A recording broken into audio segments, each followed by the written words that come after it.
CM Siddaramaiah ಮಂಡಿಸಿದಂತಹ budget ಹಲಾಲ್ budget, Muslim league budget ಅಂತ ಹೇಳಿ ಬಿಜೆಪಿಗರು ಕೆಂಡ ಕಾರ್ತಾ ಇದ್ದಾರೆ. ಇದೇ ವಿಚಾರಕ್ಕೆ ಸಂಬಂಧಪಟ್ಟಂತೆ ಸಚಿವ ಎಂಬಿ ಪಾಟೀಲ್ ಕೂಡ ಮಾತನಾಡಿ ತಿರುಗೇಟನ್ನು ಕೊಟ್ಟಿದ್ದಾರೆ.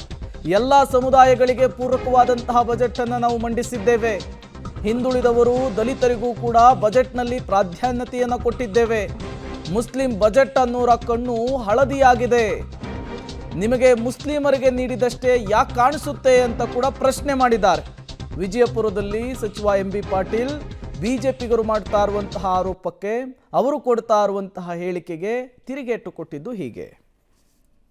ಎಲ್ಲರಿಗೂ ಕೊಟ್ಟಿದ್ದೀವಿ, ಎಲ್ಲ ವರ್ಗದ ಜನರಿಗೆ ಕೊಟ್ಟಿದ್ದೀವಿ, ಹಿಂದುಳಿದವ್ರಿಗೆ ಕೊಟ್ಟಿದ್ದೀವಿ, ದಲಿತರಿಗೆ ಕೊಟ್ಟಿದ್ದೀವಿ. 2Aದಲ್ಲಿ ಎಷ್ಟು ಜಾತಿ ಬರ್ತವೆ? ಹಾಲು ಮತದವ್ರು ಬರ್ತಾರೆ, ಬರಲ್ವಾ? ಉಪ್ಪಾರು ಬರ್ತಾರೆ, ತಳವಾರು ಬರ್ತಾರೆ.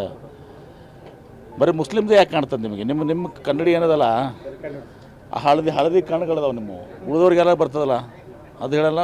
ಅದೇ ಅವ್ರಿಗೆ ಸುಮ್ಮನೆ ಅದನ್ನು ಇದು ಮಾಡಬೇಕಷ್ಟೇ. 4 ವರ್ಷ ಅವ್ರು ಏನು ಮಾಡಿದ್ರು ಎಲ್ಲ ಜಗತ್ತಿಗೆ ಗೊತ್ತಿಲ್ವಾ? ಅದೇ ಹಲಾಲ್ ತಿನ್ನೋರು ಅವ್ರಿಗೆ ತಿಂತಿರ್ತಾರೆ ಬಜೆಟ್.